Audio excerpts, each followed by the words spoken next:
Dr. G here. We're going to go rapid fire now through some remaining questions regarding COM 3533, public relations, advertising, brand management. We're talking about television and advertising. And let's look at some questions from starting with Kieran, or transitioning to Kieran, I guess we could say also.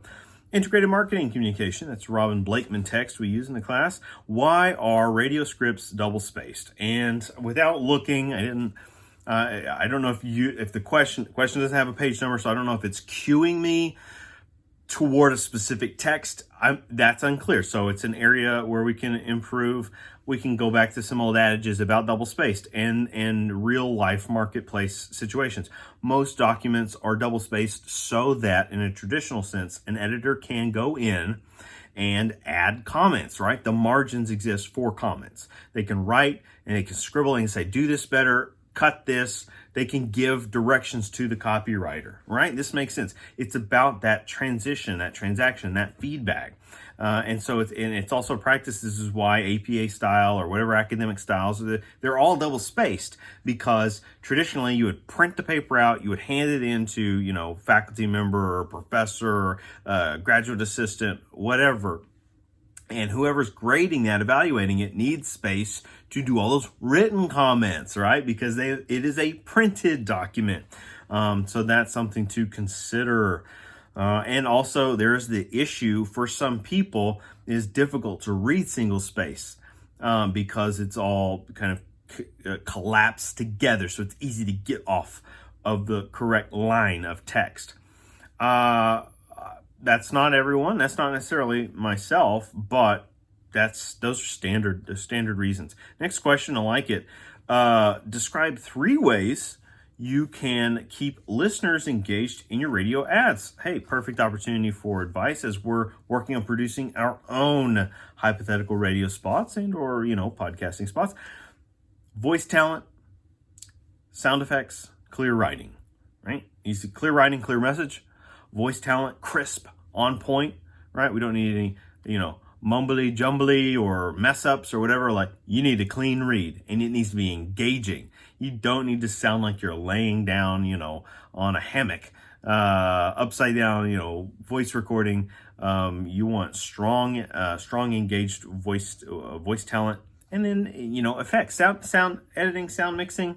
So those sound effects can make or break. They just like, and I know Kieran's a fan of using Coke ads as an example, just like, the iconicity of Coke. And when you hear those Coke ads, especially if you ever heard one on a radio, that sort of, and the pouring sounds and the carbonation, all of that, that gets at, I think, someone's question. It is Kieran's question about Coca-Cola and the Pavlovian response, right? Pavlov's dog.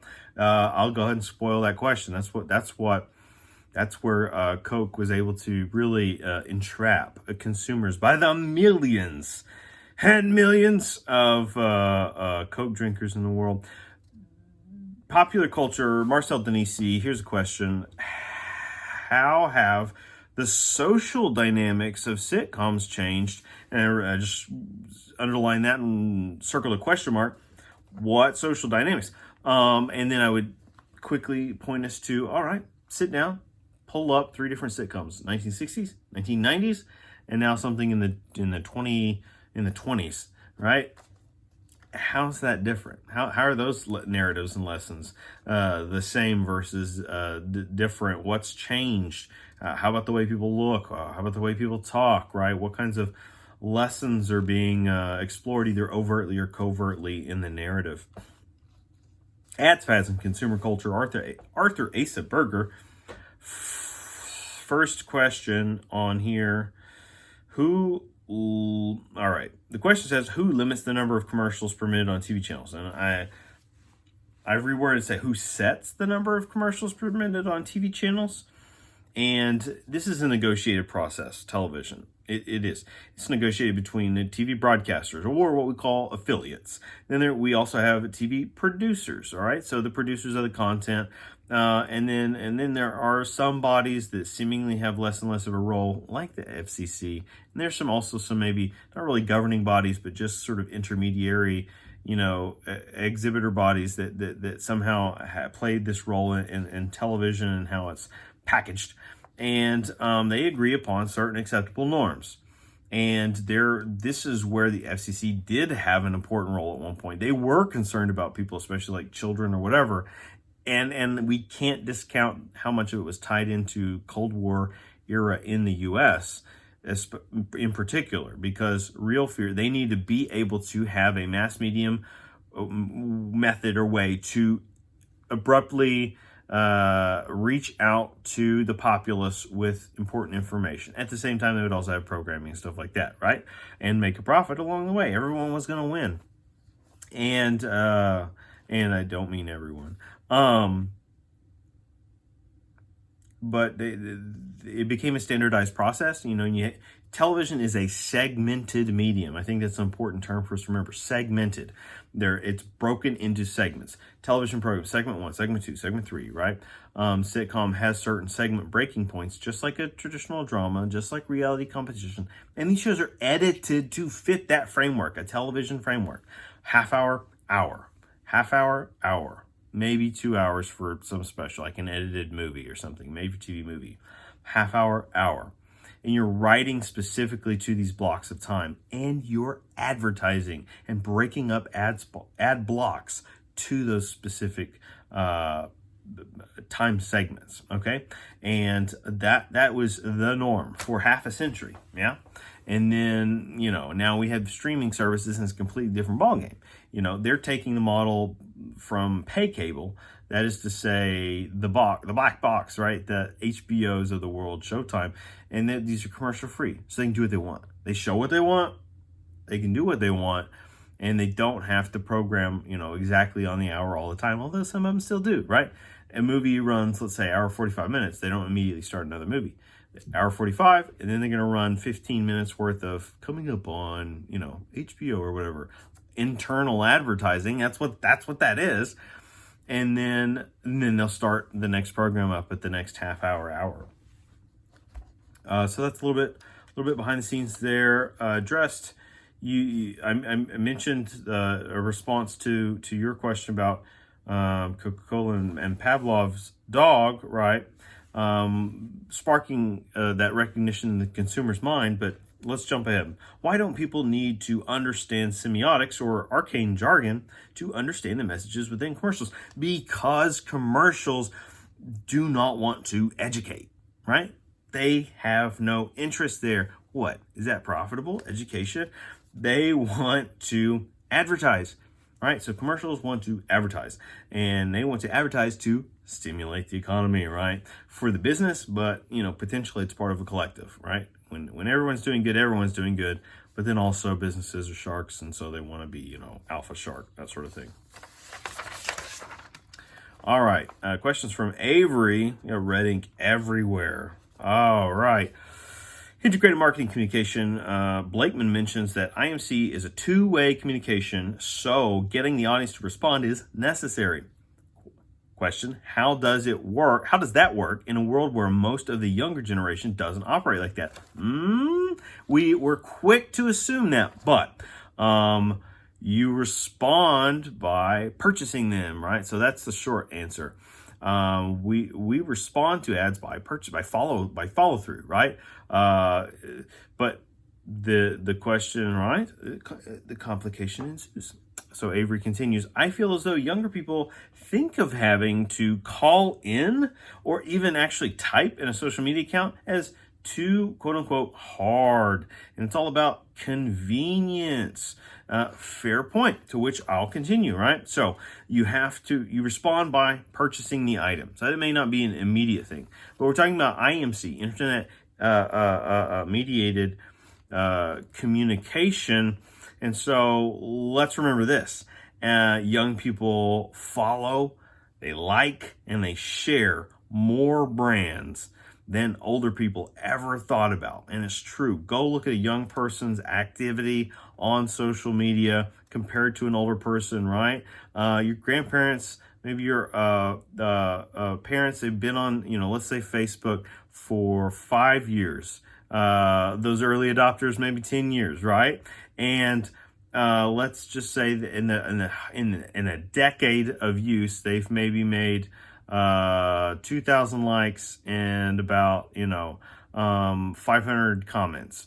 And young people during that same amount of period, give them a social media account, and you're probably going to see like 50,000 engagements, right? Thousands of regular likes. I mean, the amount of data generated by young people on social media is nuts, right? This is why advertising is flooding there. This is why viewership is going down. Traditional radio, right? Terrestrial radio, as we call it, television, and so on. Fewer tickets being sold at movie theaters. Young people have a lot more investment in these digital distractions. And let's also look at it this way: social media influencers, right? These social media influencers have been reduced to nothing more than walking, talking ads, all right? And go study them closely. And in some classes, we're tasking you with studying them closely. There's evidence behind this, but just like the eye care model we pick up, just like when we're picking up semiotic theories here and there in early parts of the comm degree, these are tools that help us peel back, look beneath the surface, learn how to read the meta narratives, learn how to understand and interpret accurately the media effects going on. So I'm not suggesting a social media influencer is pure robot, but there's definitely a symbiotic relationship with the most successful social media influencers, a symbiotic relationship, not just between them and technology. Technology is their tool to reach masses and gain the followers, but between them and whatever brands they're incorporating into their, content, the content that they're creating. So this whole thing it's all about convenience. Agreed. And yes, absolutely, people don't want to take a ton of steps, but that's the whole genius behind the liking, the following, the sharing, especially the liking and the following of content on social media. When you like and follow a brand, and don't think for a second young people don't, because they absolutely follow and like hundreds and hundreds of it. I see it all the time. That's your way. That's the easy route to then say, all right, brand, come find me, come show me when you have something on the market. And they do, all right? Oh, good questions here. Good comments here from Avery. Number 2, moving in the future, how do advertisers see moving around streaming services? This is our hot button question from so many of you. So many people no longer even have cable. So are they completely closed off from commercials on TV? Depending on what streaming services they have, of course. Not true. I would start with, I would say, look, all right, all you Amazonians, right? Almost pulled that off. Amazon Prime. Next time you're on Amazon Prime, look up in the margins. I don't know if you have a Fire Stick or the Fire Brick, whatever. You pull it up on your parents' TV, or it's not going to look the same on your laptop, that sort of thing, mobile device, but the presence is still there. It's just not the same. If you pull up Amazon Prime on a regular television, check out the margins, right? Look at the top, look at the sides, just like a social media scroller feed, right? Look at the sides, look what's going on in the margins. You'll be surprised at how many ads are covertly embedded there. And you may not be quote unquote noticing to the point of consciously saying, oh, look at that ad, that's annoying. But you're seeing it, and it's making an impression. It's stamping itself in your mind's eye. Okay. Chapter 8 of Marcel Denise's Pop Culture discusses that TV no longer has the communal power it used to have. But how does that affect advertising? Here, affect again. It is harder for advertisers, and it's potentially more costly. So we can say that it's more difficult, it's potentially more costly, And you definitely have to shift to a narrowcasting focus. Narrowcasting, one of my key words that I've brought up time and again on purpose and used in conversation for us this week. Chapter 8 discusses the big three, NBC, CBS, ABC, and where other networks back in the day competed with these three. There weren't many other networks. There was not cable, but public access channels. And then maybe like public broadcasting, you think of like PBS, but there was just the three networks for decades. And then Fox did come about in the, toward the late 80s. And then in the 90s, you had the emergence of two small networks that were going to be readily available, antenna style, the WB and UPN. Now, both of those noticeably could not sustain independently. And instead of folding, they merged both of these new upstart networks that came about in the mid-90s, and they became what we now refer to as the CW, right? Which is still around today, and still around through those, you can get it with a digital antenna or whatever. So that's a network as well. Chapter 4 of Ads, Fads, Consumer Culture mentions we are conditioned to make purchases after seeing an ad due to our subliminal conscious. So how do we not feel like advertisers are just picking our brains and taking advantage of that? They are, right? So feel that way. Feel that way. They are just, what do you call it? Like give in, right? And when I'm not saying it in a bad way, but like just recognize it for what it is. And then let's learn to manage that, right? And I think a course like this is designed to help us down that path. Okay, the eye care model equips us to be able to deconstruct various types of message strategies so that our ability is not necessarily going to always stop you from becoming a consumer of that product, because it's the mass communication of that idea to you that facilitates sparks of potential for a consumer relationship. But you can make more informed decisions and not be so emotionally driven in your response to advertising on a conscious level, or maybe on a subconscious level. All right. And another thing, right? Tell me what you're into in life, and I'll tell you a story about how you got there based on ads that were presented to you at various points in time.